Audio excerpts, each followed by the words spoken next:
जय हिंद विद्यार्थी मित्रांनो, विदर्भ आयएस अकॅडमीच्या या प्लॅटफॉर्मवर आपले सहर्ष स्वागत आहे। आज मी तुमच्या सर्वांच्या गरजेचा आणि तुमच्या सर्वांच्या आवडीचा असा विषय घेऊन आलेलो आहे। तर विषय आपला काय आहे तर लॉजिक्स आणि ट्रिक्स हे वापरून कशा प्रकारे आपल्याला सोडवायचा आहे पेपर। तर आपण आजचं लेक्चर पाहूया। तर बघा, सर्वांना माहिती असेल की लॉजिक्स आणि ट्रिक्स ह्या का गरजेच्या असतात। सर्व विद्यार्थी अभ्यास करतात लायब्ररीमध्ये, सकाळीपासून 7 वाजेपासून रात्री 11 पर्यंत सेम पुस्तक वाचत बसतात, ठीक आहे। मात्र एक्झाम मधला रिझल्ट जो असतो तो रिझल्ट काही त्यांचा क्रॅक होत नाही।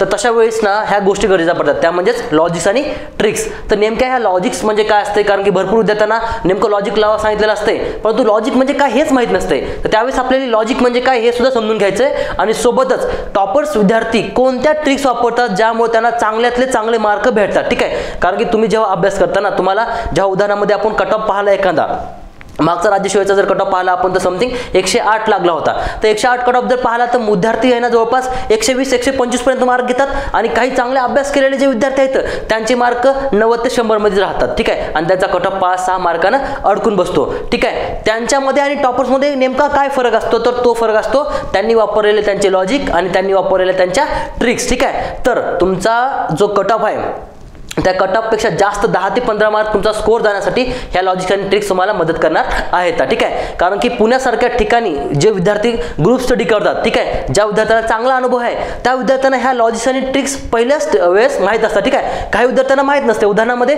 आम्ही जेव्हा राज्यसेवा मेन्सचा अभ्यास करायचो त्यावेळेस माझ्या मित्रासोबत मी HRD म्हणजे GS3चा पेपर जो असतो ना राज्यसेवा मुख्य परीक्षेचा, त्याचा अभ्यास करायला पहिल्यांदा पहिली मेन्स होती माझी, त्यावेळेस बसलो। त्या सरांचा माहिती एक प्रकारे चांगला अभ्यास होता।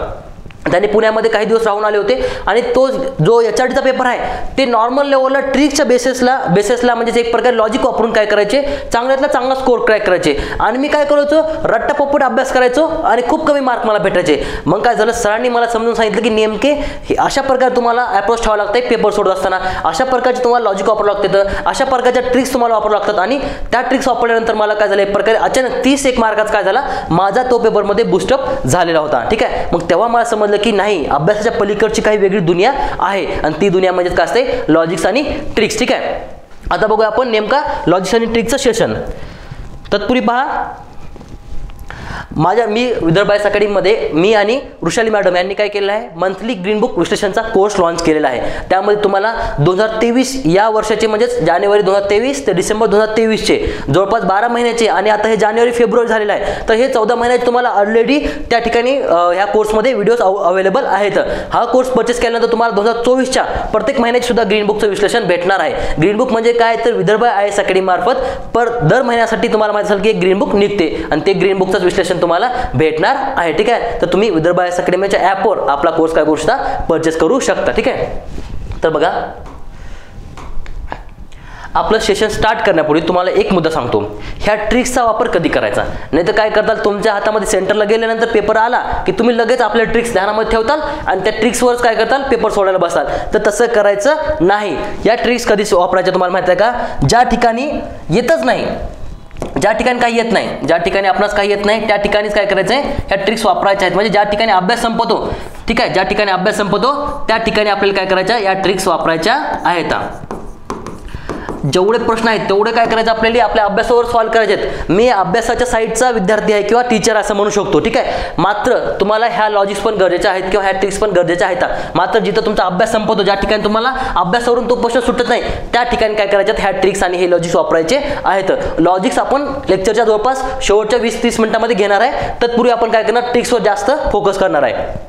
बघा, ह्या ट्रिक्सचा आणखी एक तुम्हाला एक मुद्दा सांगतो की ह्या ट्रिक्स म्हणजे 8:2चा रेशो ध्यानात ठेवा। 8:2चा रेशो। आता हा 8:2चा रेशो म्हणजे काय ते ध्यानात ठेवा। जर तुम्ही 8 रिस्क घेतले ह्या ट्रिक्सच्या माध्यमातून, ठीक आहे, ट्रिक्सच्या माध्यमातून 8 जर रिस्क घेतले, 10 रिस्क जर घेतले तुम्ही, 10 रिस्क घेतले तर तुमचे 8 बरोबर येण्याचे चान्सेस असतात आणि फक्त 2 चुकण्याचे चान्सेस असतात। तर पण तुमचं बेनिफिट असतं की 6 क्वेश्चनचं, ठीक आहे। तर तुम्हाला काय करायचं आहे, 100% तुमचे बरोबर येणार का तर नाही, 1-2 तुमचे चुकू शकतात, ठीक आहे। आणि फक्त हे ध्यान ठेवा की हे क्वेश्चन्स, ह्या ट्रिक्स वगैरे काय कधी वापरायचे आहेत, ज्या ठिकाणी तुमचा अभ्यास संपतो त्या ठिकाणी वापरायचे आहेत। आणि 100% चान्सेस नाही बरं का, तुम्ही म्हणताल की ह्या ट्रिक्स वापरल्या म्हणजे 100% मला येईलच, तर तसं नाही। ज्यावेळेस आपण तुक्के मारतो ना, टॉपर्स लोक तुक्के मारतात ना की त्यांचे तुक्के लागतात, तर तुक्के कशा प्रकारे लागतात, तर ह्या ट्रिक्सच्या माध्यमातूनच त्यांचे तुक्के लागतात। तर ध्यान ठेवा की जर तुम्ही 10 सोडवले तर तुमचे 8 बरोबर येण्याचे चान्सेस असतात आणि फक्त 2 चुकायचे चान्सेस असतात, ठीक आहे। हे तुम्हाला ध्यान ठेवायचं आहे, ठीक आहे।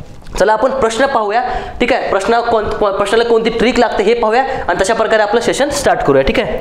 तर बघा,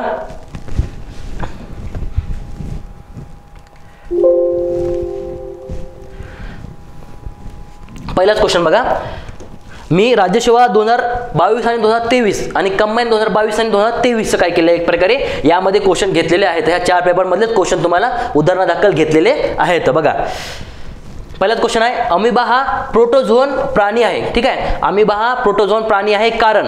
तर आता बघा, ह्या ठिकाणी मी एक्सप्लेनेशन करत बसणार नाही, फक्त तुम्हाला कोणती ट्रिक लागली आहे उदाहरणामध्ये. हा क्वेश्चन मला माहितच नाही, ठीक आहे. कोणताच क्वेश्चन मला माहित नाही, इथला पुढचा समजून काय करायचं ह्या ट्रिक्स पाहायच्या. आता तुम्हाला पण जवळपास टफ लेवलचेच क्वेश्चन घेतले आहेत मी या ठिकाणी, जे विद्यार्थ्यांना सहसा माहित नसतात. तर तुम्हाला ध्यान ठेवायचं की माहित नसलेल्या क्वेश्चनला सहसा ह्या ट्रिक्स लावायच्या आहेत. तर बघा, हे अमिबा हा प्रोटोझोन प्राणी आहे कारण विचारलेलं आहे. तर पहिलं एक विधान आहे की एक पेशीय प्राणी आहे ज्यामध्ये ऊती आणि अवयव नाहीत, ठीक आहे. त्यानंतर दुसरं काय म्हणते, सर्व प्राण्यांमध्ये प्राचीन व सामान्य प्राणी आहे म्हणे अमिबा, हा दुसरा मुद्दा आहे. त्यानंतर तिसरा काय मुद्दा आहे, छद्मपादाचा वापर हालचालीसाठी करतो म्हणे अमिबा. काय करतो, आपल्या छद्मपादाचा वापर हालचालीसाठी करतो, हे विधान दिलेलं आहे, ठीक आहे. आणि त्यानंतर ड नंबरचं विधान काय, अंगावर छिद्र असलेला प्राणी. अंगावर छिद्र असलेला प्राणी हे ड नंबरचं विधान दिलेलं आहे. आता हे टफ लेवलचा सायन्सचा प्राण्यांचं वर्गीकरणवाला जो चॅप्टर आहे त्याच्यामधला क्वेश्चन आपण ओळखतो. आता ह्याला टॅकल कसं करायचं, ठीक आहे. ह्याला टॅकल करण्यासाठी तुम्हाला ट्रिक सांगतो. आता इथं काय विचारले, खालील कोणते विधान किंवा विधाने बरोबर आहेत. जर तुम्हाला विधान बरोबर आहे विचारलं तर कोणती ट्रिक लागेल ह्या ठिकाणी ते पाहूया. बघा, आता ट्रिक नंबर 1 बघूया. आता ट्रिक नंबर, पहिलेच मी ट्रिक्स लिहून ठेवल्या तुम्हाला, कारण की जास्त वेळ आपलं लेक्चर चाललं नाही पाहिजे. जर जास्त वाढलं तर तुम्हीच पाहणार नाही ते लेक्चर, त्याच्यामुळे काय केलेले पहिलेच ट्रिक्स इथे लिहून ठेवलेल्या आहेत. तर बघा, पहिलं आहे नंबरचं, ते म्हणजे सकारात्मकतेचा अधिकार आणि दुसरा आहे नकारात्मकतेचा अधिकार. आता ही ट्रिक नंबर 1 नेमकी आहे काय, ठीक आहे. ट्रिक नंबर 1 नेमकी आहे काय, तर ध्यानात ठेवा की सकारात्मकतेचा अधिकार म्हणजे जर तुम्हाला बरोबर विचार असेल, ठीक आहे, जर खालीलपैकी कोणते विधाने बरोबर आहेत असं विचारलं बरोबर, तर तुम्हाला ध्यान ठेवायचं की जास्त विधाने असलेला पर्याय, ठीक आहे, जास्त विधान असलेला पर्याय काय करायचा तुम्हाला निवडायचा आहे. जसं उदाहरणामध्ये 1 नंबरच्या पर्यायामध्ये A B C दिलेला आहे, 2 नंबरच्या पर्यायामध्ये BC दिला आहे, ठीक आहे. 3 नंबरच्या पर्यायामध्ये फक्त D दिले, 4 नंबरच्या पर्यायामध्ये फक्त A दिला आहे. तर तुम्हाला काय करायचंय, ABC वाला पर्यायावर तुक्का लावायचा आहे किंवा रिस्क घ्यायचा आहे. तर हे सहसा हेच उत्तर बरोबर असते, हे तुम्हाला ध्यान ठेवायचं. म्हणजे सकारात्मक जर विचारलं बरोबर आलं तर जास्तीत जास्त ऑप्शनवाला पर्याय निवडायचा आहे. आणि जर नकारात्मकतेचा अधिकार मध्ये असते, नाकारण्याचा अधिकार तो कमी प्रमाणामध्ये असतो, कारण की लोक जवळपास 75% चांगला विचार करतील आणि 25% निगेटिव्ह विचार करतील असं समजायचं आहे लॉजिकनुसार. तर या ठिकाणी काय करायचंय, नाकारण्याचा अधिकार जर असला तर ध्यानात ठेवा की जर चुकीचं विचारलं असतं, नाकारण्याचा अधिकार म्हणजे चुकीचे विचारले असेल तर बघायचं की ज्या पर्यायामध्ये कमीत कमी ऑप्शन आहेत, उदाहरणामध्ये इथं DBA दिलं समजा आपण, तर जो कमीवाला पर्याय आहे उदाहरणामध्ये हा वाला, तर पर्याय क्रमांक 4 नाकारण्याच्या अधिकारामध्ये बरोबर असेल, ठीक आहे. चला आता आपण क्वेश्चन पाहूया या ट्रिक्सच्या बेसला, ठीक आहे. तर बघा, इथं बरोबर विचारलेलं आहे, तर आपल्याला काय करायचंय, जास्तीत जास्त म्हणजे सकारात्मकतेचा अधिकार वापरावायचा आहे. आता सकारात्मकतेचा अधिकार मग कसा येईल की जास्तीत जास्त पर्यायवाला आन्सर राहणार. तर काय करायचं, जर क्वेश्चन माहितच नाही तर मग शेवटी रिस्क घेताना काय करायचं, आपल्याला पर्याय क्रमांक 3 म्हणजे जास्त समावेशवालेला पर्यायाला टिक करावायचं आहे. तर ह्याचं उत्तर काय राहणार, अ, ब आणि क. हे लॉजिक बेस आहे. ज्या ठिकाणी तुमचा अभ्यास संपला त्या ठिकाणी ह्या लॉजिक्स आणि ट्रिक्सचा वापर करावायचा आहे, ठीक आहे. आता याचं थोडं स्पष्टीकरण पण बघून घेतो. अंगावर छिद्र असणारा पाणी असणार आहे का, तो नाही, कारण की संघ पोरीपोरा जो असतो पोरीफेरा, ठीक आहे. पोरीफेरामध्ये म्हणजे एक प्रकार म्हणू शकतो, जे स्पॉन्जेस असतात त्या स्पॉन्जेसमध्ये काय असते, छिद्रे असतात, ठीक आहे. ह्या ठिकाणी अमिबामध्ये छिद्र नसतात, ठीक आहे. हे तुम्हाला ध्यानात ठेवायचं आहे. तर हा एक क्वेश्चन झाला. आपण ह्याच ट्रिकच्या बेसला दुसरा क्वेश्चन पाहूया. आता बघा, ह्या ठिकाणी चुकीचे विधान विचारले, चुकीचे. आता तुम्हाला जर माहितच नाही चुकीचे विचारले म्हणजे नकारात्मक अधिकार विचारलेला आहे, तर सरळ तुम्हाला काय करायचंय, जो कमीवाला पर्याय आहे त्याचं उत्तर मारावायचं आहे. कशामध्ये, तुक्कामध्ये किंवा रिस्कमध्ये, ठीक आहे. ते ध्यान ठेवायचं की उत्तर हे त्याच्या बरोबर यायचे चान्सेस जास्त असतील. आता बघूत आपण विधाने, पर्याय प्रश्न बघूया. तर बघा, खालील विधाने विचारात घ्या म्हणते. तर काय म्हणते, पहिला पर्याय काय म्हणते, स्वातंत्र्यानंतर भारत सरकारने ऑगस्ट 1948 मध्ये मध्ये राष्ट्रीय उत्पन्न समितीची नियुक्ती केली म्हणते. राष्ट्रीय उत्पन्न समितीची नियुक्ती केली म्हणते कधी, ऑगस्ट 1948 मध्ये, ठीक आहे. त्यानंतर ब नंबरचा पर्याय काय म्हणते, या समितीमध्ये प्राचार्य PC महालनोबिस, ठीक आहे. प्राचार्य PC महालनोबिस नंतर प्राचार्य डी.आर. गाडगीळ, ठीक आहे, प्राचार्य डी.आर. गाडगीळ आणि नंतर प्राचार्य व्ही.के. हरिराव यांचा समावेश होता म्हणते, ठीक आहे, हे तुम्हाला ध्यान ठेवायचंय. तर हे 2 नंबरचे उदाहरण आहे. त्यानंतर 3 नंबर बघा, राष्ट्रीय उत्पन्न समितीचा पहिला अहवाल 1951 मध्ये आणि दुसरा म्हणजे अंतिम अहवाल 1954 मध्ये देण्यात आला. तर सहसा आपल्याला माहिती आहे की पहिलं विधान चुकीचं आहे, कारण की 4 ऑगस्ट 1949 ला याची स्थापना झाली होती. अध्यक्ष कोण होते? पी.सी. महालनोबिस अध्यक्ष होते, हे तुम्हाला ध्यान ठेवायचं आहे. आणि हे 2 व्यक्तिमत्व सदस्य होते. तर हे बरोबर आहे, हे विधान बरोबर आहे, ब क बरोबर आहे. चुकीचं विचारलं तर फक्त ध्यान ठेवा की अ चुकीचे असणार आहे. हे आपण जास्त स्पष्टीकरण बघणार नाही, फक्त ट्रिक्सचा जास्त अभ्यास करायचा प्रयत्न करणार आहे. आणि तुम्हाला काय करायचंय, ह्या संपूर्ण ट्रिक्स एका पेजवर लिहून घ्यायच्या आहेत. आणि जेव्हा तुम्ही टेस्टिस वगैरे सोडवताना, टेस्टिस किंवा आयोगाचे पेपर जेव्हा सोडवता तेव्हा ह्या ट्रिक्स लागू करायचा प्रयत्न करायचा, अंगीकृत करायचा प्रयत्न करा. अंगवळी जर पडल्या तर तुम्हाला इन्स्टंट जेव्हा पेपर सोडवताल ना तेव्हा तुम्हाला इन्स्टंट त्या क्वेश्चन सुटण्यामध्ये मदत करतील, ठीक आहे. तर तुम्हाला काय करायचं, लिहून अंगवळणी करण्याचा प्रयत्न करायचा आहे, ठीक आहे. आता पुढच्या नंबरची ट्रिक बघूया.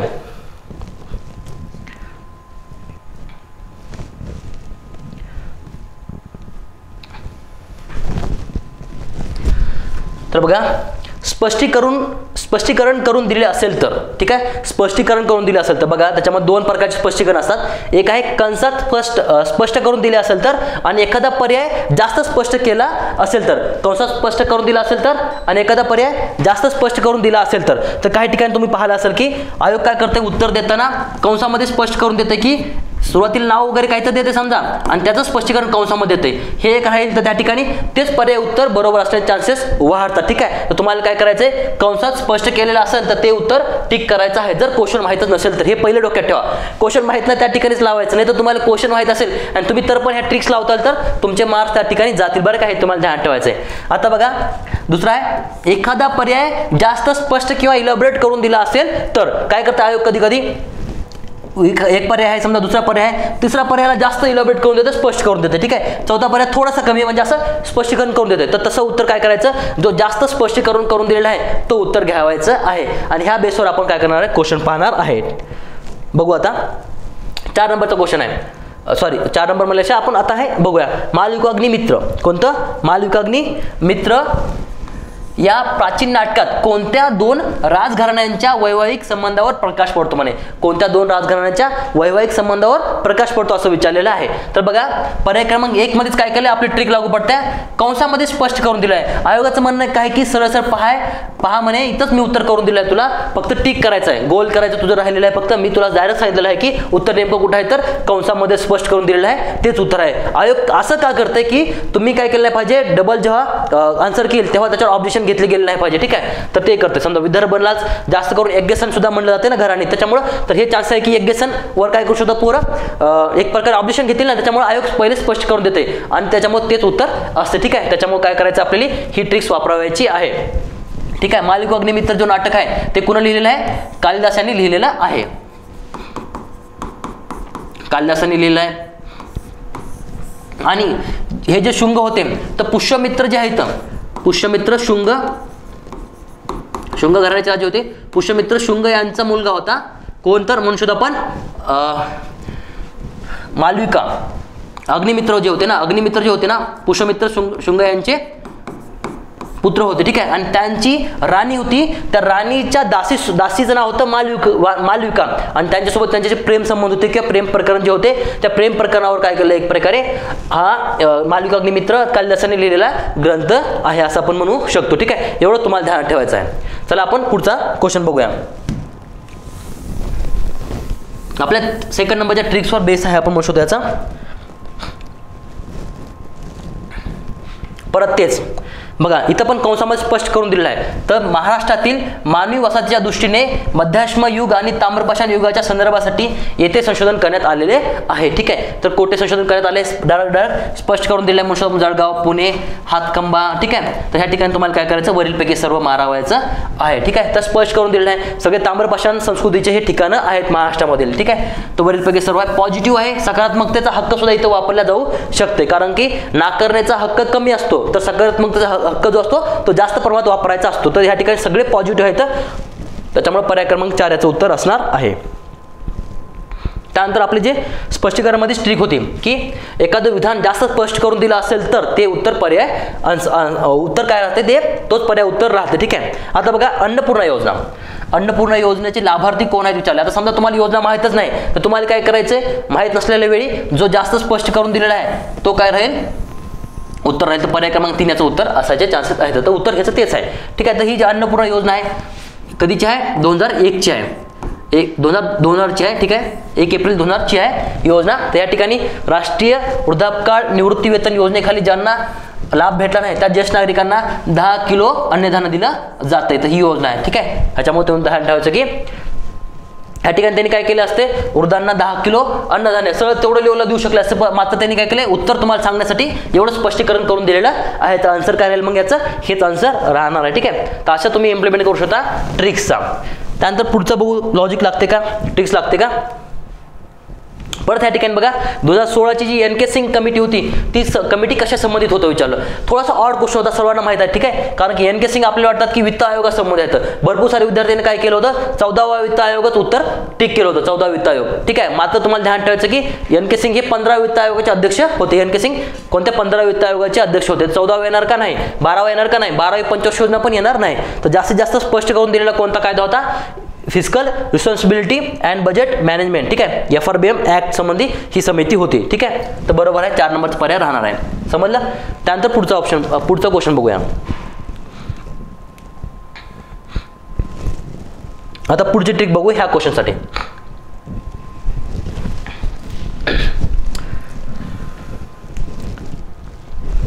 तर बघा काय म्हणते ट्रिक, आदरार्थी नाव हे महत्वाचं आहे. काही ठिकाणी काय असते, तुम्हाला पर्याय दिला असतात. ठीक आहे. पर्यायामध्ये एखादी व्यक्ती समजा भारतरत्न डॉक्टर बाबासाहेब आंबेडकर आणि बाकी व्यक्तीला काय केलं असते, कमी म्हणजे व्हॅल्यू दिले असते उदाहरणामध्ये पर्यायामध्ये. त्या ठिकाणी काही ठिकाणी महर्षी धोंडो केशव कर्वे, ठीक आहे, असं दिलं असते. मग तुम्हाला काय करायचं आहे की त्या ठिकाणी तेच पर्याय उत्तर निवडायचं आहे. उदाहरणामध्ये दर्पणकार बाळशास्त्री जांभेकर, बाळशास्त्री जांभेकर पण देऊ शकले असते. तर ते काय करते, ते त्या ठिकाणी दर्पणकार बाळशास्त्री जांभेकर. त्यानंतर तुम्हाला दिसतं की कविवर्य वापरले जाते. ठीक आहे. नंतर पंडित मोतीलाल नेहरू, पंडित जवाहरलाल नेहरू असे शब्द वापरले जातात. तुम्हाला काय ध्यान ठेवायचं की उत्तर तेच असू शकते. तर ते ध्यान ठेवायचं की आदरार्थी नाव असेल, तुम्हाला पर्याय क्वेश्चन माहित नसेल तर तुम्हाला ट्रिक काय करायचं, ज्या ठिकाणी आदरार्थी नाव देण्यात आलेलं आहे. तर ही ट्रिक आहे. त्यानंतर बघूया आपण त्याच्यावर आधारित क्वेश्चन. आता हा ऑड जरा क्वेश्चन होता, तर आपल्याला कसा सोडायचा बघा.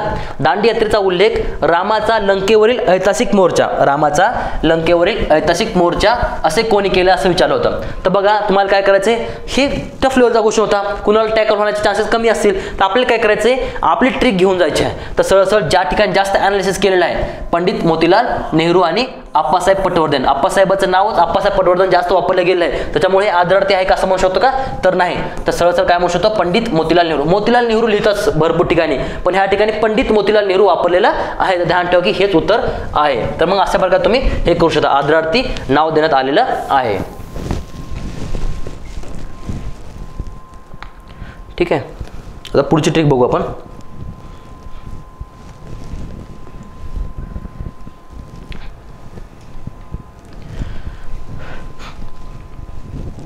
आता बघा चौथी ट्रिक आहे, विधानांपैकी एखादा पर्याय जास्त स्पष्ट असेल, याउलट एखादा पर्याय कमी स्पष्ट असेल. ठीक आहे. तर काय असतं माहिती आहे का, एखादा पर्याय जास्त स्पष्ट असते. उदाहरणामध्ये एखादा पर्यायामधलं नाव काय केलं जाते, जास्त स्पष्ट करून दिलं जाते. ठीक आहे. आणि म्हणजे एका ठिकाणी पूर्ण नाव वगैरे दिलं जाते. ठीक आहे, पूर्ण नाव दिलं जाईल. ठीक आहे. काही ठिकाणी काय करतात, एखादा पर्याय कमी स्पष्ट म्हणजे डॉट स्वरूपामध्ये, उदाहरणामध्ये AD समजा असं वगैरे, आणि इथं एखादं म्हात्रे वगैरे आपण म्हणू शकतो, म्हात्रे असं दिलं असते. म्हणजे तसं AD वगैरे असं करून दिलं असतं, म्हणजे कमी विश्लेषण करून दिलं जाते. त्याच्यामुळे काय करायचंय, जर 3 ठिकाणी पूर्ण नाव असेल आणि एका ठिकाणी ऑड नाव असेल तर ते ऑड नाव उत्तर राहील. ठीक आहे. 3 ठिकाणी ऑड नाव असेल आणि एका ठिकाणी पूर्ण नाव असेल तर उत्तर काय राहील, ते पूर्ण नाव राहण्याचे चान्सेस असतील. ठीक आहे. हे तुम्हाला ध्यान ठेवायचं आहे.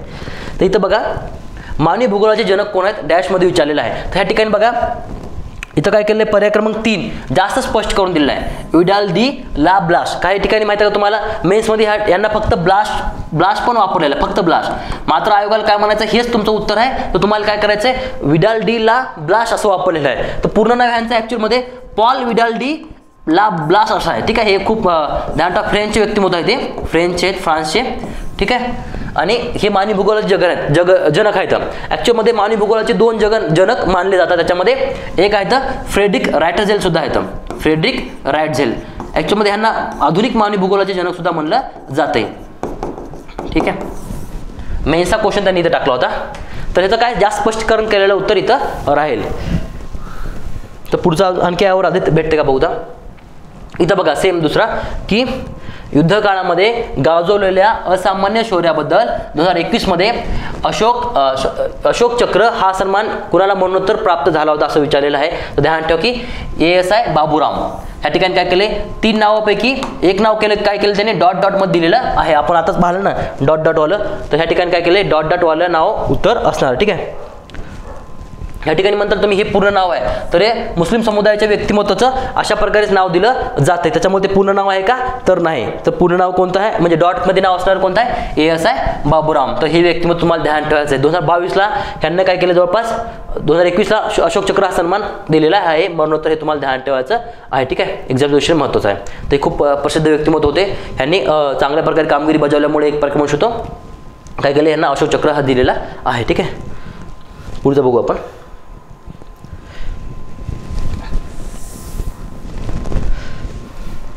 समजत आहेत ना ट्रिक्स वगैरे, ह्या तुम्हाला अंगवळणी करून घ्यायच्या आहेत. तुम्हाला काय करायचं, फक्त अभ्यासाच्या भरोशावर न राहता अभ्यासाच्या पलीकडच्या गोष्टी आहेत आणि त्या तुम्हाला अंगीकृत करून घ्यायच्या आहेत. त्या ठिकाणी बघा हा क्वेश्चन दिला आहे.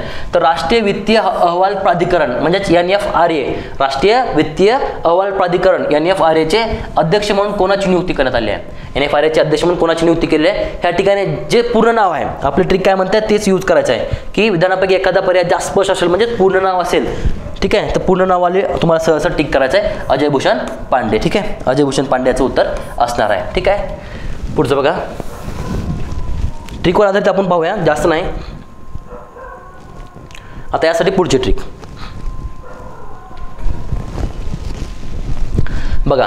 ट्रिक नंबर 5 काय म्हणते, 2 पर्यायामधील नावांमध्ये, 2 पर्यायामधील जर 4 पर्याय असतात, ठीक आहे, 4 पैकी 2 पर्यायामधील नावांमध्ये किंवा त्या आकड्यांमध्ये, आकडे जर असतील तर शेवटी, जर त्यांच्या शेवटीमध्ये उदाहरणामध्ये 125, 75, तर शेवटचा जो आकडा जास्त करून तर त्या आकड्यामध्ये समानता असेल तर 50-50% काय करायचं, त्या ठिकाणी रिस्क घ्यायचा आहे. तर 50-50 चान्स असते की त्या दोघांमध्ये उत्तर असते. बघा काय म्हणते, 4 पैकी 2 पर्यायामध्ये पर्यायामधील नावांमध्ये आकड्यामध्ये असेल तर त्या आकड्यांच्या शेवटी समानता असेल तर 50-50% तिथं चान्स असेल. तर तुम्ही काय करू शकता, 50-50 मध्ये तिथं रिस्क घेऊ शकता.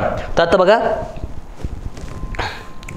हा क्वेश्चन बघा काय म्हणते, 2019 नुसार भारतातील देशांतर्गत उत्पन्नातील पर्यटनाचा वाटा किती टक्के आहे म्हणे. देशांतर्गत जे उत्पन्न आहे त्याच्यामध्ये पर्यटनाचा वाटा किती टक्के आहे विचारलेला आहे. आता मला सांगा, आकडेवारी पाठच होत नाही ना ही ह्या लेवलची, तर आपल्याला काय करायचंय, आपली ट्रिक्स वापरायची आहे. तर बघा इथं बघा, आता इथं पण 9 आहे, तसं इथं पण 9 आहे. मात्र आपली ट्रिक काय जास्त मध्ये लागते की ज्या ठिकाणी शेवटचा आकडा सेम आहे. तर ह्या ठिकाणी तुम्हाला ध्यान ठेवायचं की 4, 8.4 आणि 9.34 मध्ये चान्स आहेत. आता त्याच्यामध्ये तुम्हाला जास्त डीप लेवलला जायचं तर मग काय करायचं, ह्या ठिकाणी 3चा आकडा वापर करण्यात आला आहे, ह्या ठिकाणी 9चा, तर ह्या ठिकाणी 9चा वापर आहे, इथं तुम्ही 9 वापरू शकता. हे जास्त लेवलची थिंकिंग झाली. माझं तुम्हाला काय करायचं, 50-50 मध्ये इथं रिस्क घ्यायचा आणि हा पर्याय थोडा जास्त इलॅबोरेट करून दिलेला आहे. ह्यांनी 9.3 पण वापरू शकले असते ना, पण त्यांनी वापरलं नाही, तर त्यांनी इलॅबोरेट करून दिल्यामुळे हाच पर्यायाचं उत्तर असणार आहे. ठीक आहे, तर ह्या ट्रिक्स आहेत.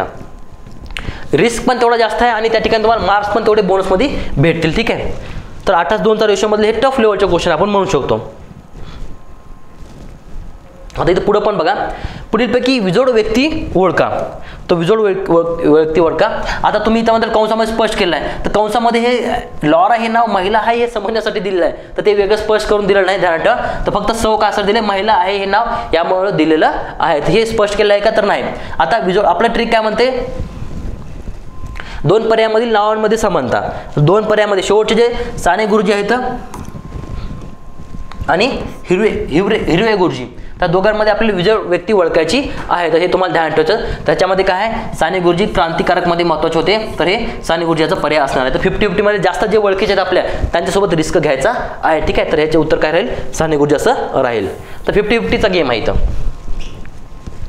आता पुढचं बघू. इथे बघा 1957च्या स्त्री शिक्षण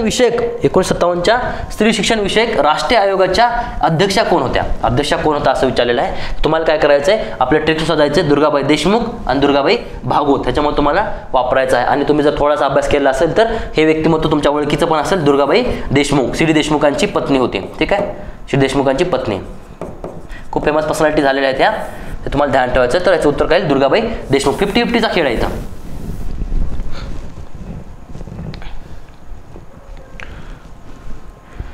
आता इथं पण सेम आहे. इथं काय केले, पर्यावरण म्हणजे सजीवांच्या किंवा जीवसमूहांच्या जीवन, वाढ, विकास व मृत्यूवर परिणाम करणारी काय म्हणते, पर्यावरण म्हणजे सजीवांच्या किंवा जीवसमूहांच्या जीवन, वाढ, विकास व मृत्यूवर परिणाम करणारी सर्व परिस्थिती, तिचे कारके व त्यांचा प्रभाव आहे म्हणते. काय म्हणते, तिची परिस्थिती, तिचे कारके आणि तिचा प्रभाव म्हणजेच काय पर्यावरण, असं त्यांचं म्हणणं आहे. ती व्याख्या कोणी केली आहे? तर सरळ तुम्हाला काय करायचं आहे, ज्या ठिकाणी सेम ऑल नाव आहे, विश्वकोश इथं नाव आहे, ब्रिटानिया विश्वकोश इथं नाव दिलं आहे आणि त्याच्यामध्ये व्यापक लेवलला जर विचार केला तर व्यापक कोण आहे, विश्वकोश. ठीक आहे, तर ह्याच्यामुळे उत्तर काय राहील, विश्वकोशाचं उत्तर राहील. 50-50 मध्ये तुम्हाला रिस्क घ्यायचा आहे. सगळे हे पेपर 2022, 2023 राजसेवा आणि 2022, 2023 कंबाईनचे आहेत बरं का. इथं पण सेम ट्रिक.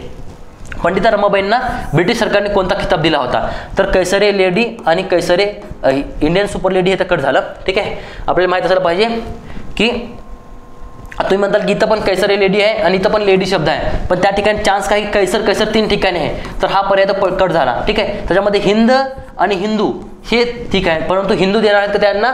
नाही, कारण की पंडिता रमाबाई यांनी ख्रिश्चन समुदाय स्वीकारला होता. तर उत्तर काय राहील, कैसरे हिंद. ठीक आहे, अशा प्रकारे तुम्ही 50-50 मध्ये जाऊ शकता. हे लॉजिक पण झाले. हे लॉजिक झाले काय, ख्रिश्चन धर्म शिकवला होता, हिंदू असं त्यांना केसरी हिंदू अशी डिग्री देऊ शकले नसते. ठीक आहे, हे लॉजिक झाला. आता इथं पण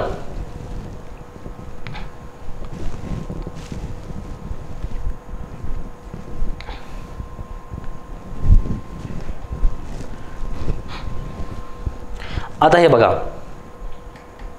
आपला जो क्वेश्चन बघून घेता की हे पण ट्रिकचाच आहे.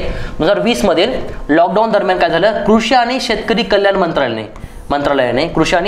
मंत्रालयाने कृषी उत्पादनांच्या सुलभ वाहतुकीसाठी हे मोबाईल ॲप्लिकेशन सुरू केले होते म्हणे. ह्या ठिकाणी तुम्हाला ध्यान ठेवायचं की आपण ही ट्रिक बघितलेलं आहे पहिलेच की 3 नावं ऑड आहेत आणि 1 नाव वेगळं आहे. ठीक आहे, 3 नाव वेगळे आणि 1 नाव ऑड. तर ही ट्रिक पाहिली होती ना. ह्या ठिकाणी बघा, किसान एक्सप्रेस इंग्रजी नाव, कनेक्ट इंग्रजी नाव आणि नेटवर्क सुद्धा इंग्रजी नाव आहे आणि मोदी गव्हर्नमेंटमध्ये सहसा हिंदी नावाला प्रायोरिटी दिली जाते. त्याच्यामुळे काय करायचं आहे, उत्तर याचं किसान रथ मारवायचं आहे. तर हे लॉजिक प्लस ट्रिक आहे बरं का, लॉजिक प्लस ट्रिक आहे. आता हे बघा, त्याच्यासाठी आपण ट्रिक बघू. पहिले ही ट्रिक महत्वाची आहे. एखादा नवीनच न वाचण्यात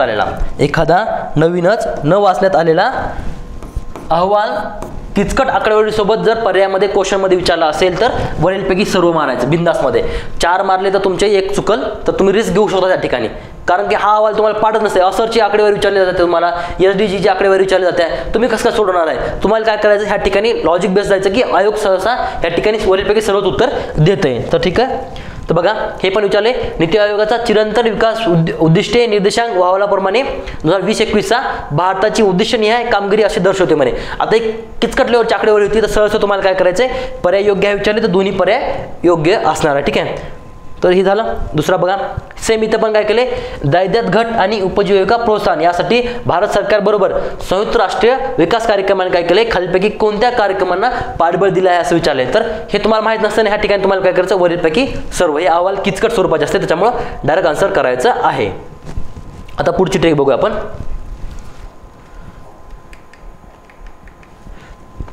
एखाद्या पर्यायामध्ये नासा, USA, इस्रो, महाराष्ट्र असेल तर सहसा तेच उत्तर राहते. ठीक आहे, हे चान्सेस आहेत 75-25चे. 75% चान्सेस हेच असतात की काय उत्तर राहील, नासा, USA, इस्रो आणि महाराष्ट्र असेल तर काय करायचं, हेच प्रायोरिटी असते. इस्रो आणि नासामध्ये प्रायोरिटी नासाला द्यायची. ठीक आहे, हे तुम्हाला ध्यान ठेवायचं आहे. तर काय राहू शकते, पर्यायामध्ये नासा, USA आणि इस्रो आणि महाराष्ट्र असेल तर सहसा तेच उत्तर राहू शकते. पहिलं असेल तर महाराष्ट्रच. ठीक आहे, दुसरा वगैरे असेल दुसरा स्टेट असू शकते. बघू आपण ती ट्रिक. बघा, कोणत्या अंतराळ अभिकरणाने काय केले, सर्वप्रथम पूर्णतः इलेक्ट्रिक प्रायोगिक विमान X-57 मॅक्सवेलचा प्रारंभ केलाय म्हणते.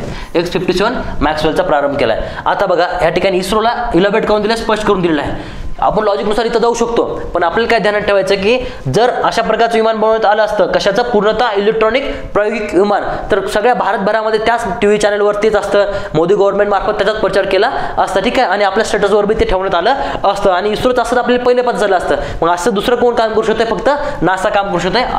असं तुम्हाला लॉजिक काय करायचंय, डेव्हलप करायचंय, आणि नासाच उत्तर मारायचं आहे. इस्रोच्या वर प्रायोरिटी कोणाला द्यायची, नासाला प्रायोरिटी द्यायची, कारण की असे अजब गजब कारनामे नासा जास्त करू शकते आणि 2 नंबरला इस्रो करू शकते. ठीक आहे. आता इथं बघा सेम आहे, कोणत्या अंतराळ संस्थेने अंतराळातून शुक्राच्या पृष्ठभागाची पहिली दृश्यमान प्रकाश प्रतिमा प्रकाशित केली आहे. मला सांगा, इस्रो जर असता तर इस्रोनं काय केलं असतं की खूप आपल्याला माहिती झालं असतं. जसं उदाहरणामध्ये चंद्राच्या दक्षिण ध्रुवावर लँडिंग करणारा भारत पहिला देश ठरला, सगळ्या भारतभरामध्ये लोकांना माहिती आहे. तर इथं इस्रोचं ऑप्शन नाहीच म्हणा, तर सरळ तुम्हाला काय करायचं आहे, नासा सोबत रिस्क घ्यायचा आहे. ठीक आहे, तर नासा उत्तर असणार आहे. तर तुम्हाला ती ट्रिक सांगितलेली आहे, ती यूज करायची आहे. आता इथं पण सेम आहे. मार्च 2020 अखेर कोणत्या राज्यात प्राथमिक कृषी पतसंस्थांची संख्या सर्वाधिक होती, तर सहज तुम्हाला काय करायचं आहे, महाराष्ट्र उत्तर ठेवायचं आहे. ई व्हेकल समजा म्हणलं, किंवा ऑनलाईन RTI करणारे समजा काही पण म्हणलं, तर महाराष्ट्र त्या ठिकाणी लागू पडते. राष्ट्रीय महामार्गामध्ये कोण आहे, महाराष्ट्र पहिला, सेकंड उत्तर प्रदेश. ठीक आहे, अशा प्रकारच्या काही पण गोष्टी. 1 नंबरच्या अर्थव्यवस्थेवर कोण आहे, महाराष्ट्र आहे. चांगला FDI कोणाकडे, ते महाराष्ट्रामध्ये ते. निर्यातीसाठी किंवा आयातीसाठी अनुकूल स्टेट कोणता आहे, महाराष्ट्र आहे. हे तुम्हाला जास्त ठेवायचं ध्यानामध्ये, त्याच्यामुळे महाराष्ट्रात उत्तर असू शकते. त्यानंतर जी एक ट्रिक आहे ती बघूया.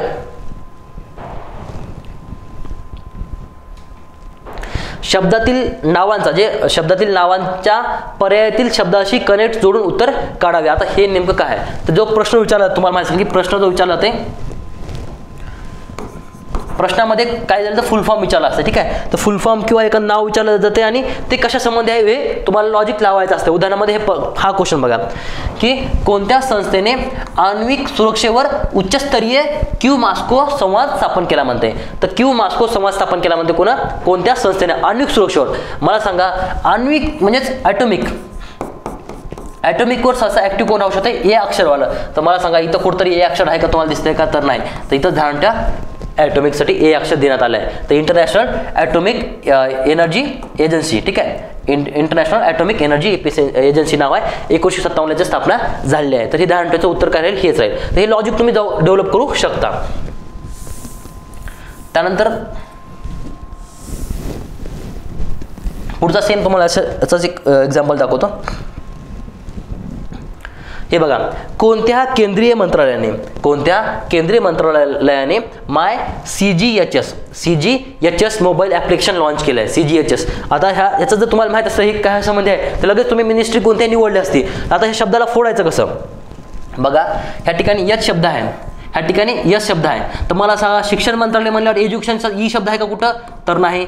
पर्यटन मंत्रालय म्हणल्यावर टी शब्द आहे का कुठं, टी शब्द पण नाही, हे पण कटला. आता सांस्कृतिक मंत्रालय, तर कल्चरचा सी शब्द आहे का कुठं, तर नाही. उरला यश शब्द कायचा आहे, हेल्थचा, मिनिस्ट्री ऑफ हेल्थ. पर्याय काय राहील, हेच राहील. तर central government health scheme mobile application launch केलं आहे. तर हे तुम्ही नावाची फोड करू शकता लिंक करून. ठीक आहे, तर हे सुद्धा लॉजिक आहे. तर अशा प्रकारचा अभ्यास करून पुढे जाताना दिसत. तुम्ही म्हणताल की हे मी तर कधी वाचलंच नाही, मंत्रालय बी माहीत नाही, मी कशाला रिस्क घेऊ. आणि पोरं इथंच टॉपरचे पोरं रिस्क घेतात आणि चांगले मार्क घेऊन कट ऑफच्या खूप वरी राहतात. बरं का, हे समजलं. आता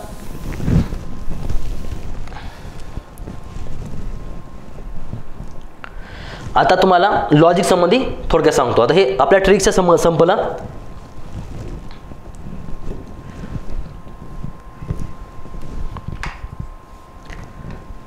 तर बघा लॉजिक, आता भरपूर जण विचारतात लॉजिक नेमकं काय असते. तर लॉजिक तर सांगतो तुम्हाला की लॉजिक म्हणजे काय असते, तर तुमचा दैनंदिन जीवनाची जगण्याची पद्धत म्हणजे लॉजिक असते. ठीक आहे, तुम्हाला काय करायचं आहे, अभ्यास करत असताना थोडासा व्यापक विचार ठेवायचा आहे. प्रत्येक समाजातील घटकाशी तुम्हाला काय करायचं, आपल्याला पॉझिटिव्ह रिस्पॉन्स द्यायचा आहे. तुमची पर्सनल विचारसरणी काही पण असली तरी MPSCला आवश्यक असलेली तुमची पॉझिटिव्ह विचारसरणीच तुम्हाला ठेवावी लागेल. त्यासाठी तुम्हाला काही गोष्टी सांगतो त्या तुम्हाला आत्मसात करून घ्यायच्या आहेत. तर पहिला पॉईंट आहे पॉझिटिव्ह विचार करणे आणि व्यापक दृष्टिकोन ठेवणे. ठीक आहे, तर तुम्हाला काय करायचं आहे, पॉझिटिव्ह विचार ठेवायचा आहे. आणि सहसा मी अभ्यास करत असताना एक रूल ठेवतोय की जर मी लायब्ररीच्या गेटमध्ये गेलो तर मी कोणत्या सरकारचा विचारसरणी जर असेल माझी बाहेर, तरी मी काय करतोय, सध्या जो अस्तित्वात जे गव्हर्नमेंट आहे त्याच गव्हर्नमेंटच्या बाजूनच काय करतोय, मी विचार करायला लागू करतो हमेशा. कुठं, लायब्ररीच्या गेटमध्ये गेल्यानंतर. ठीक आहे, मग उदाहरणामध्ये मी लायब्ररीच्या गेटमध्ये गेलो आणि मी काय केलं, समजा उदाहरणामध्ये आता BJP सरकार आहे, तर BJP सरकारच्या साईडनं मी काय करेल, विचार करेल, चांगल्या विचारानं करेल. ठीक आहे, कधी अभ्यास करत असताना तर मी काय करणार की नरेंद्र मोदींनी काय केलं, जी योजना लॉन्च केली त्या योजनेला सर्च करणार, त्या योजनेविषयी पाहणार, त्या योजनेला लाईक करणार. ठीक आहे, कोणतं पण जर काम केलं, उदाहरणामध्ये रियासी जिल्ह्यामध्ये काय केलं, जम्मू काश्मीरच्या जगातील सर्वात उंच रेल्वे पूल बांधलेला आहे चिनाब नदीवर, लगेच मी त्याचे चित्र नेटवर सर्च करणार. ठीक आहे, नरेंद्र मोदीला फॉलो करणार. उद्धव ठाकरे समजा BJP मध्ये होते तोपर्यंत समजा शिवसेनेचे समजा त्यांना पण फॉलो केलं असतं, कारण त्यांना पण एक अर्चना आत्रामवर क्वेश्चन विचारलेला आहे. नंतर देवेंद्र फडणवीस ह्यांच्या विषयांना फॉलो करणार.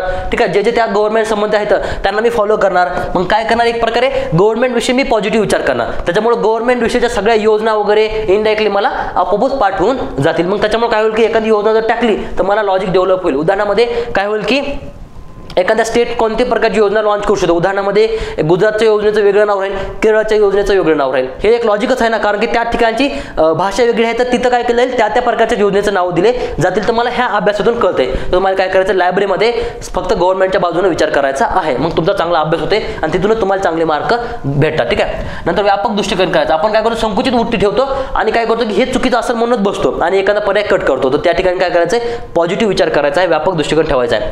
नंतर PYQचा अभ्यास करायचा आहे.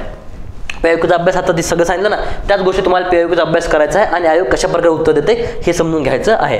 नंतर सिलेबस पण बघायचं, कारण की सिलेबसमधले सेम टू सेम पॉईंट काय रिपीट होतात. मग त्या ठिकाणी तुम्हाला सहज काय करायचं की सिलेबसमधला पॉईंट आहे आणि त्यालाच उत्तर टिक करावायचं आहे. ठीक आहे, नंतर हे एक महत्त्वाचं आहे, समाजाकडे पाहण्याचा दृष्टिकोन, त्यालाच आपण ऑब्झर्वेशन सुद्धा म्हणू शकतो. तर समाजाकडे पाहण्याचा दृष्टिकोन, उदाहरणामध्ये वृद्ध व्यक्तिमत्व आहेत, वृद्धांचे आरोग्य हेल्थ आहे, बालक आहेत, महिला आहेत. ठीक आहे, ह्यांच्याविषयी ज्या योजना आहेत त्यांच्याकडे आपण जर कळवळीनं पाहिलं तर आपण काय करू शकतो, ह्यांच्या योजनांचा अभ्यास चांगल्या प्रकारे करू शकतो. जसं उदाहरणामध्ये अर्चना आत्रामचं उदाहरण सांगितलं तुम्हाला. अर्चना आत्राम यांच्यावर क्वेश्चन आला होता. जर तुम्हाला बघितलं असतं की पहिली महिला काय झाली, रेल्वेचे ड्रायव्हर झाले आहे किंवा STची कंडक्टर झाले आहे, ड्रायव्हर झाले आहे, तर तुम्ही काय केलं असतं, त्याच्याकडे जास्त विचारानं काय केलं असतं, पाहिलं असतं. कशामध्ये, समाजाकडे पाहण्याचा दृष्टिकोन जर तुमचा चांगला असता तर मग तुमचा हा क्वेश्चन लगेच टॅकल झाला असता. जर उदाहरणामध्ये शिवांगी सिंह, ठीक आहे, जे आर्मीमध्ये जाणाऱ्या महिला वगैरे आहेत, त्या वेळोवेळी तुम्हाला दिसून येते की ह्या महिला काहीतरी वेगळे काम करत आहेत. अरुणिमा सिन्हा, ज्या महिला आहेत तुम्ही काय करता, त्यांच्याकडे पाहण्याचा दृष्टिकोन चांगला ठेवला तर तुम्ही काय करताल की ते क्वेश्चन टॅकल करायला स्वयंपूर्ण बनताल. ठीक आहे, त्यानंतर समजा इतर अल्पसंख्याक समुदाय आहे, अल्पसंख्याक समुदायाविषयी असणारी योजना, त्याविषयी पण तुम्ही काय करणार, चांगला दृष्टिकोन ठेवणार आणि त्याच्यातून तुमचे क्वेश्चन टॅकल होतील. तर हे सेम आहे आणि आजूबाजूला तुम्हाला ऑब्झर्वेशन करावायचं आहे. ठीक आहे, उदाहरणामध्ये रोडवर कोणत्या प्रकारचे बॅनर लागले तर त्या बॅनरमधून पण भरपूर सारे गोष्टी टॅकल होतात. ठीक आहे, तर तिथून तुमचं एक लॉजिक डेव्हलप होते, कशाचा, क्वेश्चनचा. ठीक आहे, तर हे बघून घेता आणि लॉजिक आधारित एक दोन क्वेश्चन पण बघूता. बघा इथं पॉझिटिव्ह तुम्हाला अप्रोच ठेवायचा. बघा इथं काय म्हणते, जागतिक बँकेच्या मते भारतीय शहरीकरणाच्या खालीलपैकी कोणत्या महत्त्वाच्या समस्यांचे निराकरण करणे आवश्यक आहे म्हणते. खालीलपैकी कोणत्या महत्त्वाच्या समस्यांचे निराकरण करणे आवश्यक आहे. तर बघा समस्या निराकरण करायच्या ना, तर समस्या निगेटिव्ह मध्ये राहतील ना. ठीक आहे, तर बघा खराब स्थानिक प्रशासन, निगेटिव्ह समस्या आहे म्हणजे खराब आहे ना स्थानिक प्रशासन, हिचं निराकरण करणं गरजेचं आहे ना, तर मग हे बरोबर आहे. ठीक आहे, नंतर अत्यल्प वित्त पुरवठा, पैसा कमी भेटायला कशासाठी, शहरीकरणासाठी, तर मग हे बरोबर आहे. नंतर खर्च वाढ करणारे अयोग्य नियोजन बरोबर नसल्यामुळे खर्च वाढ जास्त व्हायला, हे पण बरोबर आहे. आणि ह्या ठिकाणी वेगाने खालावत जाणारा पर्यावरणाचा दर्जा, तो पण इफेक्ट पडत आहे, कारण की डेव्हलपमेंटच्या नावाखाली खूप मोठ्या प्रमाणात पर्यावरणाचे नुकसान होते. मग हे पण समस्या आहे. तर इथं काय करायचं, तुम्हाला वरीलपैकी सर्व जास्त पॉझिटिव्ह ठेवायचं आहे. ठीक आहे, पॉझिटिव्ह आहे, पॉझिटिव्ह अप्रोच म्हणजे तुमचं लॉजिक झालं. आता इथं प्युअर लॉजिक लागते. म्हणजे बघा औरंगाबाद औद्योगिक शहराची ठळक वैशिष्ट्ये, औरंगाबाद औद्योगिक शहराची ठळक वैशिष्ट्ये, सुनियोजित आणि हरितपट्टीयुक्त स्मार्ट शहर. काय म्हणते, औरंगाबाद औद्योगिक शहर काय म्हणते, सुनियोजित आणि हरितपट्टीयुक्त स्मार्ट शहर. तर पॉझिटिव्ह उदाहरण आहे, तर सरळ सर बरोबर आहे. ठीक आहे, 2 नंबर औरिक हे संक्षिप्त रूप आहे म्हणे, औरिक हे संक्षिप्त रूप आहे, ह्याला आपण पॉझिटिव्ह सध्या घेऊ. ठीक आहे, 3 नंबरचं बघा, 4 नंबर बघा, पहिले दिल्ली मुंबई औद्योगिक पट्ट्याचा म्हणजेच कॉरिडॉरचा भाग आहे, स्पष्ट करून दिलेला आहे, तर हे पर्याय बरोबरच आहे. आता 3 नंबरचा बघा, क नंबर, प्रकल्पातील एकूण गुंतवणूक 1000 कोटी रुपये दिलाय. मला सांगा औरंगाबाद औद्योगिक शहर दिलाय आणि 1000 कोटीमध्ये बांधणं होईल का? जवळपास 1 लाख कोटी तर लागतील ना. 1000 कोटीमध्ये आजकाल काहीच होत नाही. तर तुम्हाला काय करायचं, 1000 कोटी गुंतवणूक राहील करायची नाही, खूप मोठी गुंतवणूक राहणार. तर क नंबरचं विधान चुकीचं घ्यायचं आहे. तर क चुकीचं आहे, पर्याय क्रमांक अ, ब आणि ड बरोबर असणार आहे. तर हे लॉजिक तुमचे डेव्हलप झाले पाहिजे की पॉसिबलच नाही ना, 1000 कोटीमध्ये तर नॉर्मल काहीच होत नाही. साधासा रोड 1000 कोटी घेऊन जातोय. ठीक आहे. आता एक लॉजिक आहे, काय म्हणते, नागरी उठावांची सुरुवात खालीलपैकी कोणत्या प्रदेशातून झाली? मला सांगा, ज्या ठिकाणी इंग्रज सगळ्यात पहिले आले होते त्या ठिकाणी डेव्हलपमेंट झाली, त्या ठिकाणी शिक्षण चांगलं आलं, त्या ठिकाणी प्रबोधन युग लवकर चालू झालं, लोकांना आपल्या समस्या समजायला लागल्या, आपली पिळवणूक होत आहे हे समजलं, आपल्यावर अत्याचार होत आहे हे समजायला लागलं. त्याच टप्प्यामध्ये ज्या ठिकाणी पहिले इंग्रज आले होते, इंग्रज पहिले कुठे आले होते? बंगाल आणि बिहारला आले होते.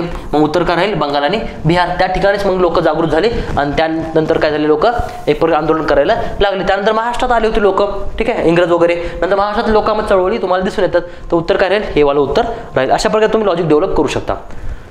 त्यानंतर हा बघा की महाराष्ट्राच्या शेती संदर्भात विधाने पाहायचे, तुम्हाला पॉझिटिव्ह ठेवायचं या ठिकाणी. बघा, मृदा धूप ही शेतीपुढील गंभीर समस्या नाही. मला सांगा, गंभीर समस्या नाही का? पॉझिटिव्ह तुम्ही विचार केला तर सरळ सरळ आहे की मृदा धूपमुळे कितीतरी पिकावर नुकसान होते ना, क्षारयुक्त मृदा झाल्या तर सरळ सरळ हे उदाहरण बरोबर नाही. तर मग बघा, विधान काय कर बरोबर ओळखायचं ना. BC बरोबर, AB बरोबर, AB बरोबर नाही, ABC बरोबर नाही, ABC हे पर्याय आपले कट होत आहे सध्या. आता बघू, नदीपूर, जंगलतोड आणि अनिर्बंध चराई. नदीपूर, जंगलतोड आणि अनिर्बंध चराई यामुळे जमिनीची धूप होते असं म्हणते. बरोबर आहे. नदीपुरामुळं, जंगलतोडामुळे आणि अनिर्बंध चराईमुळे काय होते, एक प्रकारे ते वरचं वातावरण आहे ते वातावरण उघडं होऊन जाते आणि ते वातावरणामुळे काय होते, डायरेक्ट सनराईज पडतात आणि सनराईज पडल्यामुळे काय होते, एक प्रकारे त्या ठिकाणी जमिनीची धूप व्हायला लागते. ठीक आहे. पूर आल्यामुळे सालकाडी धूप वगैरे, उघडपाडी धूप वगैरे होऊन जाते. त्याच्यामुळे हे विधान बरोबर आहे. तर ठीक आहे, हे BC बरोबर नाहीत, असं हे विधान चुकीचं राहील. मग फक्त B आणि C बरोबर राहील. अतिरिक्त जलसिंचनामुळे जमिनी क्षारयुक्त होत आहेत, हे पण बरोबर आहे की जास्त जमीन सिंचित केली, जास्त मोठ्या प्रमाणात पाणी टाकलं तर काय होतं, एक प्रकारे जमिनी क्षारयुक्त होत आहेत. तर हे बरोबर आहे, B आणि C. हे एक तुमचं साधारण लॉजिक असायला पाहिजे. हे कोणत्या बुकमध्ये नसते. तुम्ही एवढे रेफरन्स बुक वाचले तर हे तुम्हाला कुठंच नाही भेटणार. तर तुम्हाला काय करायचं आहे, लॉजिक बेस तुम्हाला अभ्यास करावायचा आहे. हेच लॉजिक असते बरं का. शेवटचं एक बघून घेता, हे थोडंसं ऑड लॉजिक आहे. हे काय म्हणते, 2023 मधील महाराष्ट्र राज्याच्या अर्थसंकल्पामध्ये कोणत्या महामंडळाची स्थापना करण्याची घोषणा करण्यात आली म्हणते. कोणत्या महामंडळाची? तर मला सांगा, जर वरीलपैकी सर्व जर असते ना तर सरळ सरळ वरीलपैकी सर्व मारायचं आहे. ठीक आहे. मात्र या ठिकाणी काय दिले बघा, 1 नंबर राजे उमाजी नाईक आर्थिक विकास महामंडळ, त्यानंतर मराठवाडा दुग्ध विकास महामंडळ, त्यानंतर जगज्योती महात्मा बसवेश्वर आर्थिक विकास महामंडळ. ठीक आहे. त्यानंतर संत काशिबा गुरव युवा आर्थिक विकास महामंडळ हे दिलेलं आहे. तुम्हाला काय करायचं, फक्त तिन्ही ठिकाणी बघा, इथं राजे उमाजी नाईक खूप फेमस व्यक्तिमत्व, जगज्योती महात्मा बसवेश्वर 12व्या शतकातील व्यक्तिमत्व, संत काशिबा गुरव युवा हे पण व्यक्तिमत्व फेमस आहे. व्यक्तिमत्वाच्या नावावर आर्थिक विकास महामंडळ स्थापन करायचं. तर तिन्हीला 3 घ्यायचे, हेच क ड. हे पण तुम्ही एक ट्रिकच म्हणू शकता इंडायरेक्टली. फक्त मराठवाडा दुग्ध विकास महामंडळ वेगळं आहे. तर ठिकाणी त्या तिन्ही ठिकाणी आर्थिक विकास महामंडळ आणि आर्थिक विकास महामंडळ दिलेलं आहे. हे तुम्ही लई लेवलला जर तुम्हाला शेवटीचे 5-6 मिनिटं आहे तर मारायचंच ऑप्शनला, तर अशा प्रकारे तुम्ही मारू शकता. तर हे पण तुम्ही रिस्क घेऊ शकता आणि रिस्क घ्यायला शिका. ठीक आहे. चालते. तर अशा प्रकारे आपण महत्त्वाच्या गोष्टी पाहिलेल्या आहेत. आशा करतो की हे लेक्चर तुम्हाला उपयोगी ठरेल. तुम्ही तसं मला कमेंट बॉक्समध्ये कळवावे आणि अशा प्रकारे तुम्हाला आणखी कोणत्या आयडियाज असतील तर ते तुम्ही मला कळवू शकता आणि त्याच्यावर आपण वेळोवेळी लेक्चर घेऊया. ठीक आहे. तोपर्यंत तुम्हाला परीक्षेसाठी खूप खूप शुभेच्छा. भेटूया आपण नेक्स्ट सेशनमध्ये. तोपर्यंत जय हिंद, जय महाराष्ट्र.